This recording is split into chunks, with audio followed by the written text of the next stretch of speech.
Welcome to the committee meeting. Sarah, would you do the roll call? Sure. We have for audit committee today, our chair, Joan Sullivan. Beryl Snyder is in New York. Gomez has appointed herself a temporary member of the audit committee for today's meeting, and Al Carney is joining us remotely. Awesome, great. If we go to tab 3, you'll see the audit committee meeting minutes from the last meeting. I'd like to get a vote on accepting them. Have a motion? Moved. Second? Second. All in favor? Aye. Aye, great. Okay, thank you. Now I want to introduce Greg, sorry about this, Massenbacher. Meisenbacher. That's true, he's here. Then he's going to do a report on internal controls. Thank you, Joan. You're welcome. Good morning, everyone. So included with your materials are our internal control guidelines. These were last updated in April of 2018. There have been no changes to the underlying statutes, so I'm not recommending any changes to these at this time. These guidelines are high level. They're not intended or expected to change on a regular basis, but I do review them and present them to this committee annually. We continue to comply with OSC's internal control standards, which were last updated in March of 2016. And we also take implementation guidance where it's applicable from DOB's Budget Bulletin B350. Next on my agenda is the 25-26 fiscal year end. First is our annual internal control certification, which is in the process of being updated right now. This will be submitted as part of our annual required reporting to the ABO in June, and I anticipate that we will be fully compliant with all assertions. Supporting the overall internal control certification are our management certifications. Each year, we ask all management level employees to sign a certification acknowledging the role that they play in maintaining our internal control structure. These certifications ask them to confirm that they understand the role that they play in establishing and maintaining controls, identifying and addressing risk, promoting efficient operations, and assuring financial transparencies for the areas that they are responsible for. These also state that they have no knowledge of any control deficiencies, any violations of laws or regulations, or any fraud or suspected fraud. And if they do, we ask them to disclose that. I'm happy to say that this will be my third time gathering these, and so far we've had no disclosures in those areas. This year, we will have 54 signers, including 14 signing for the first time. We are also in the process of preparing our annual certification to OSC regarding the internal controls over the payment process in SFS. I oversee access to SFS, and internal audit performs the independent test work for those certifications. That test work was actually just completed yesterday, and we will be submitting a satisfactory certification. Next, I want to recap our recent internal control department activities. For calendar year 2025, we reviewed 94 documents, and this includes policies, procedures, guidelines, and business continuity plans. We also updated 2 CSAs, our insurance compliance and construction site safety. Through the first week of April this year, we've already reviewed 34 documents, 23 procedures, 5 continuity plans, 4 policies, and 2 guidelines. So assuming this rate continues throughout the year, that would be a 44% increase in volume compared to 2025. In addition to these document updates, at Kim's request, I performed a review of access, segregation of duties, and workflows in D365 prior to that application going live, and I issued my report to her in February. Great. We have also updated all 4 of our office's emergency response plans, and all staff will receive training on those later this year. I'd also like to share some metrics that I'm particularly proud of. First is the time that it takes my department to return comments and questions to the owner of a document after it's been submitted.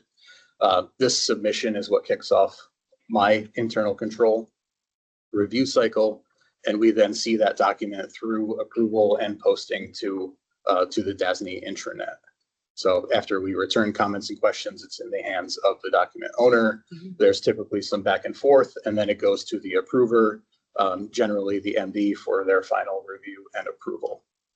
So for 2024, the year that I was first appointed to this position, we averaged 87 days to get those initial comments and questions back. Beginning in 2025, I updated our review process, and I also worked with IS to create a custom tracking application to make this department more transparent, more proactive, make our follow-up more consistent, and we were able to get that average time down to 19 days. Wow. From 87 the year before.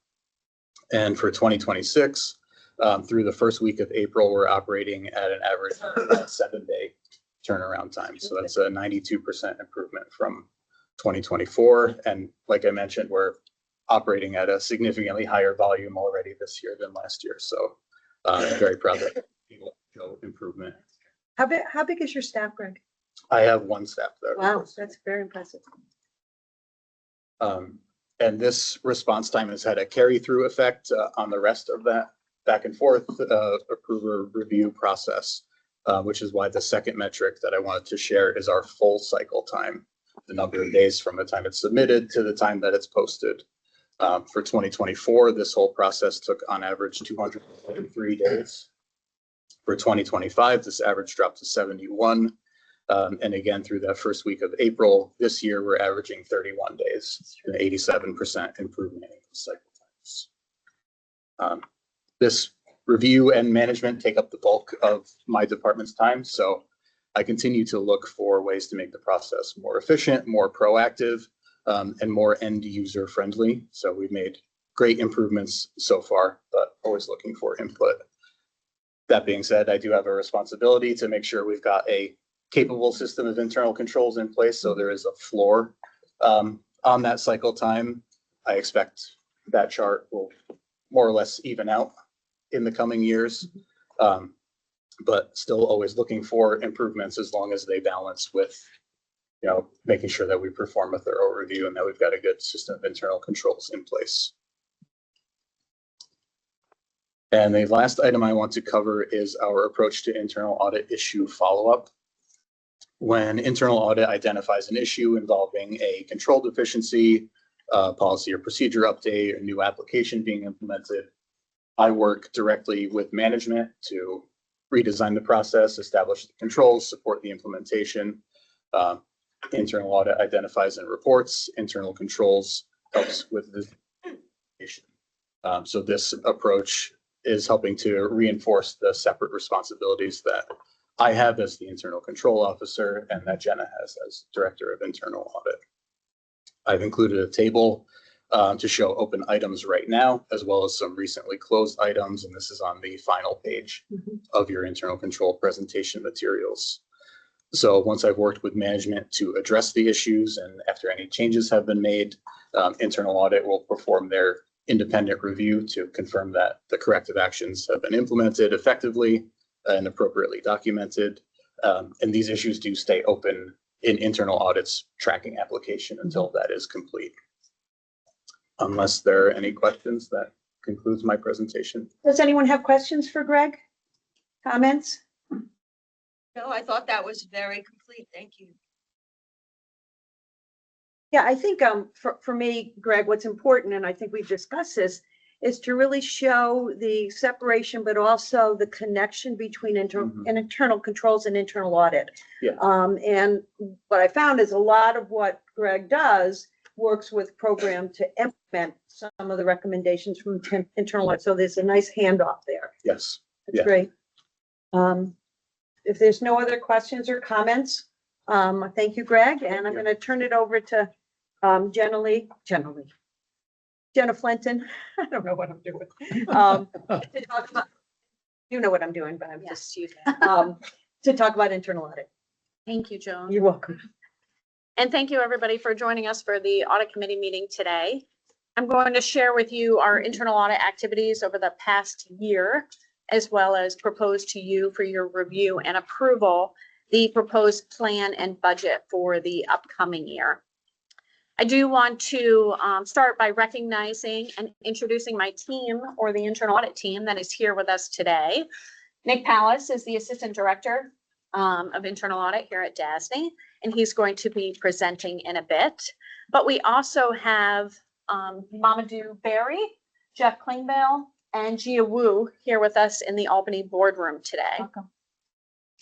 And I want to personally thank them for their work over the past year, because the results that I'm about to present to you is a direct reflection of their work over the past year and their effort, commitment, and professionalism.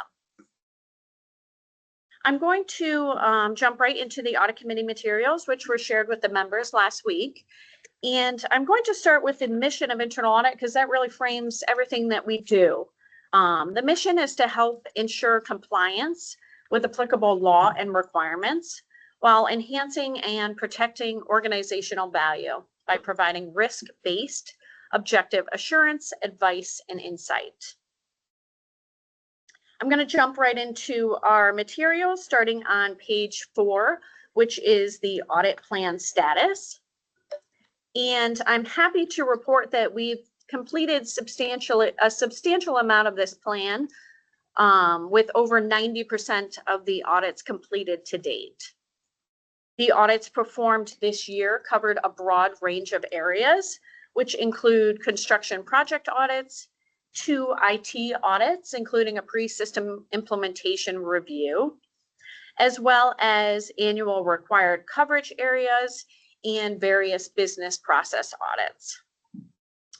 We did have a couple adjustments to the approved plan throughout the year, and that included the addition of 2 advisory engagements at the request of management, as well as the deferral of 1 audit to better align with the timing of a system implementation. These adjustments were made to ensure that internal audit's work continues to remain aligned with organizational priorities. And at this time, I'd like to request to go into executive session. May I have a motion to go into executive session to discuss the financial and credit history of particular corporations, proposed pending or current litigation, and the employment histories of particular persons with matters leading to the appointment, employment, promotion, discipline, suspension, dismissal, or removal of particular persons? May I have a motion? So moved. Second. All in favor? Aye. Sarah, if we could go into executive session? Stop the recording.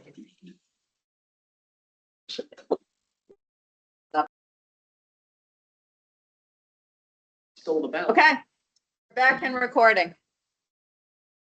I'd like to know, we have just concluded an executive session and that no action was taken in executive session other than to return to public session. With that, I'd like to get a motion to approve the previously discussed audit plan and budget. Could I have a motion, please? So moved. I'll Second. Favor? Aye. Okay. We are now concluding the audit committee meeting. Thank you both for your help. Unanimous to adjourn. Okay. All right.